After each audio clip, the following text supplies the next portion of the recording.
Bienvenue à tous à cette séquence invitée de la rédaction que nous réalisons en marge de la 9e édition de l'APSACO, de la conférence annuelle sur la paix et la sécurité en Afrique organisée par le think tank marocain Policy Center for the New South.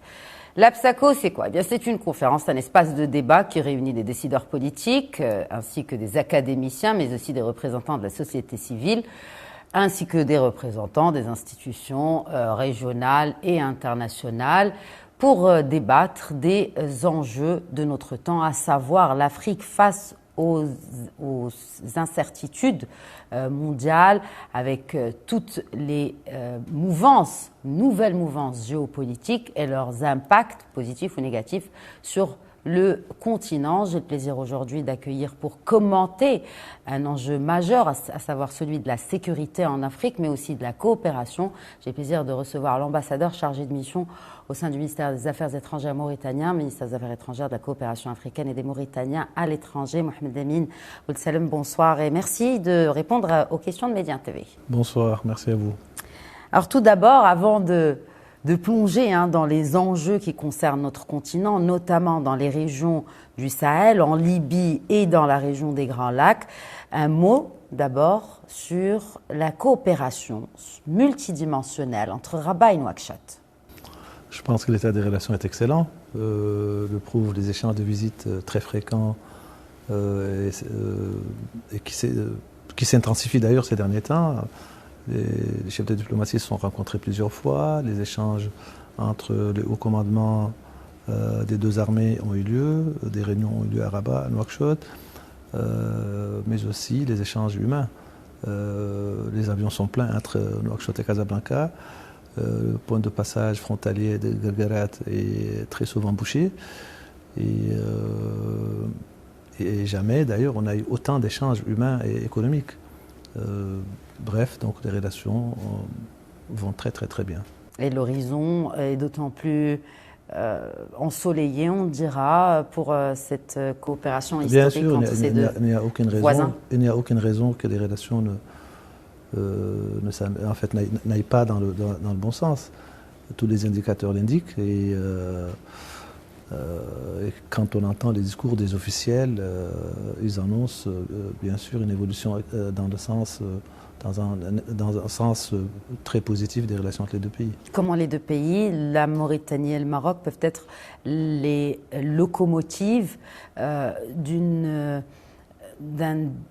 essor économique, de développement pour le reste des vintaines de pays riverains de l'Atlantique? Je pense que les responsables des deux pays en sont très conscients et d'ailleurs les différentes initiatives prises de part et d'autre, c'est-à-dire entre les deux pays, et notamment l'intérêt que portent les autorités mauritaniennes à l'initiative royale marocaine pour le désenclavement du Sahel, montrent que les deux pays sont conscients et très engagés dans une logique de renforcement des relations et pourquoi pas la création d'un cadre, d'un espace d'échange économique, financier, culturel et politique qui va du Maroc jusqu'au Sahel et l'Afrique de l'Ouest. En parlant du Sahel, alors la région, bien naturellement, a fait partie ou a fait l'objet de plusieurs discussions lors de cette conférence APSACO ici au PCNS à Rabat. Et vous avez vous-même soulevé quelques questions qui sont critiques quand il s'agit de la situation sécuritaire aujourd'hui dans le Sahel et puis naturellement de cette architecture de défense commune et son efficacité. J'aimerais bien que vous nous parliez davantage de la réponse face à la menace terroriste de ce nouveau groupement de pays dans le Sahel, à savoir la Confédération des États de l'Afrique, des États du Sahel. C'est vrai que cette nouvelle organisation interétatique, l'AES, l'Alliance des États du Sahel, est née justement d'un constat fait par ces trois pays de la gravité de la situation et de la nécessité de revoir les politiques de coopération et de mutualisation des moyens qui étaient jusqu'ici envisagés. Ce qui a eu pour conséquence, bien sûr, le retrait de ces trois pays, c'est-à-dire le Mali, le Niger et le Burkina Faso, de l'architecture régionale qui existait jusqu'ici, qui était le G5 Sahel. Et donc l'AES est née de ce constat-là. Cela ne veut pas dire qu'il n'y a pas de relation ou que la coopération ne se poursuit pas entre ces pays ou cette entité-là et ses voisins, notamment la Mauritanie, le Tchad, etc. etc. Et il est vrai que la situation, en dépit de ce qu'on peut dire, tout le monde est conscient de la gravité de la situation. Des initiatives sont prises de part et d'autre, aussi bien au sein de l'AES qu'autour de ces pays, avec leurs partenaires régionaux, mais aussi extérieurs, pour pouvoir faire face à la menace djihadiste. Mais le problème ne concerne pas que cette région-là. Je pense que, d'ailleurs, nous avons eu la possibilité d'en parler tout à l'heure. La Libye est aussi l'espace autour de la Libye. La Libye, le nord du Tchad, le Soudan sont aujourd'hui le théâtre aussi de situations sécuritaires qui inquiètent beaucoup. L'Afrique centrale également, avec ce qui se passe dans l'est de la RDC, que nous avons ce matin eu l'occasion d'aborder. Donc, en parlant de la RDC, aujourd'hui, beaucoup parlent d'un retrait américain de l'Afrique, alors qu'on l'a vu cette semaine, les Américains ont réussi à décrocher un accord entre la RDC et le Rwanda pour cesser les hostilités. Vous pensez que cette ouverture de dialogue pourrait mener à une accalmie entre ces deux voisins ? En tout cas, c'est ce qu'on espère, d'autant plus que les efforts n'ont pas manqué. L'Union africaine et différents acteurs africains se sont engagés de manière très importante auprès des acteurs de la crise dans l'est de la RDC, à savoir le gouvernement de la République démocratique du Congo, celui du Rwanda. Et donc cette initiative américaine vient s'ajouter à tous ces efforts. Et je crois qu'il y a de fortes raisons d'espérer qu'elle aboutisse à quelque chose de concret.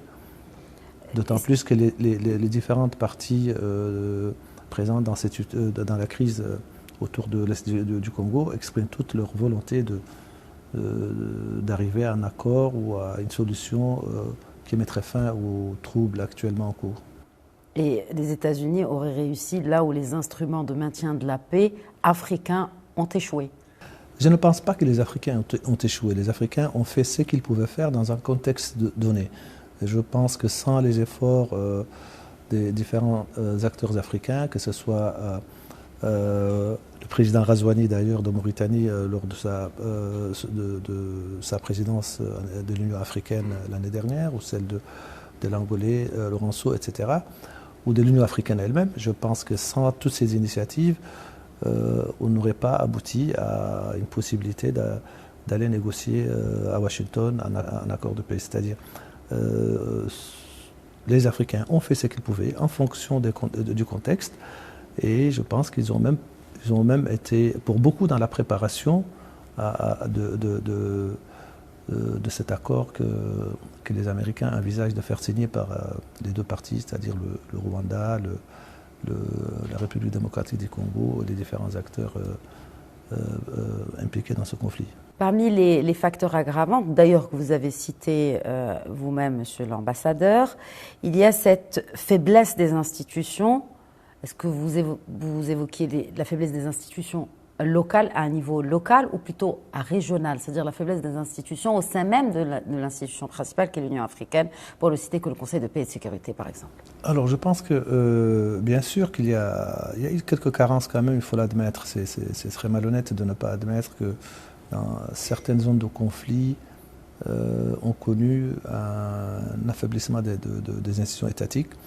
Le cas de la Libye, l'État libyen s'est écroulé presque entièrement au lendemain de la chute du colonel Kadhafi, ce qui a eu pour conséquence justement un exode massif d'anciens militaires de l'armée libyenne originaires de certains pays du Sahel et qui sont eux-mêmes à l'origine de la fameuse rébellion qui est à l'origine de la crise actuelle au Mali. Oui, il y a un affaiblissement des institutions étatiques. Il y a aussi, on ne peut pas non plus mettre cela sur le seul dos des États concernés. Je pense aussi que les partenaires étrangers n'ont pas fait le travail comme il le fallait. Vous parlez des efforts de médiation. Absolument. Je pense qu'il y a eu beaucoup d'acteurs, plus que nécessaire, impliqués dans la gestion de la crise au Sahel, notamment quand il s'est agi de faire sortir le Mali de la crise née de la rébellion de 2012. Nous avons eu une intervention française, il y a eu une intervention il y a eu bien sûr la mission onusienne, l'Union africaine était là, sans compter maintenant la présence d'autres acteurs individuels. L'Allemagne était présente, l'Union européenne était là, sans compter les voisins également. Et chacun avait une solution, chacun avait son propre plan, sans compter, et ce qui a créé une situation extrêmement propice à la confusion et qui finira par aboutir à l'état dans lequel nous sommes. Donc finalement, les Français sont retirés, la MINUSMA de même, et les Maliens se sont retrouvés tout seuls et contraints de s'allier avec, de chercher les moyens de faire face à la situation en s'alliant avec le Niger et le Burkina Faso pour créer justement cette nouvelle architecture qu'ils veulent qu'ils veulent justement employer pour sortir de la situation qui est l'Alliance des États du Sahel. Parce que finalement, est-ce que la solution n'est pas locale? Et quand je dis locale, ce n'est pas au niveau d'un pays, mais au niveau même de groupements, d'ethnies. On connaît les spécificités des différents pays africains, notamment qui sont proies à l'extrémisme violent. Donc finalement, la solution doit venir de l'intérieur, mais vraiment à une échelle très petite. Je pense d'ailleurs justement, on a beaucoup négligé dans la gestion d'un certain nombre de conflits les mécanismes traditionnels de règlement des conflits, notamment le recours aux chefferies traditionnelles, aux communautés, etc. Et très souvent, ces outils peuvent s'avérer très efficaces, même si cela nécessite un encadrement au niveau national, etc., et un soutien par les partenaires extérieurs. Et je pense que certains pays l'ont bien compris. Des pays comme la Mauritanie, par exemple, qui a été confrontée quand même à un moment donné à une menace djihadiste extrêmement forte à partir de 2005, 2006, 2007, 2008, 2009 jusqu'en 2011. Elle n'a pas, contrairement à ce que l'on peut penser, il n'y a pas eu que l'usage de l'outil militaire et sécuritaire, il y a eu aussi le recours aux mécanismes traditionnels, aux chefs religieux pour justement déconstruire d'abord le discours religieux qui peut donner l'impression à certains jeunes d'être sur la bonne voie en choisissant la violence djihadiste. Ils ont le recours aussi aux chefs de famille, le recours aux notabilités traditionnelles, etc. Tout cela accompagné aussi par une politique sociale et économique d'insertion de ces jeunes, etc., etc. Je pense que ces mécanismes traditionnels locaux peuvent s'avérer efficaces s'ils sont utilisés de manière intelligente, s'ils sont adaptés à la réalité et s'ils sont très bien encadrés. Ça n'exclut pas non plus le recours aussi à des mécanismes transnationaux. Le G5 Sahel aurait pu être un merveilleux outil de gestion de ce genre de situation. Malheureusement, les situations propres aux différents pays conduit presque à la mort clinique du G5. Est-ce qu'il ne peut pas être ressuscité et même être plus...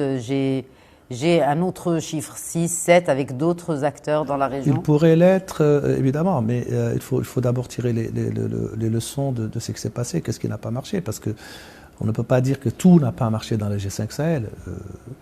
Le seul fait d'avoir quand même eu l'idée de le créer était déjà une bonne chose.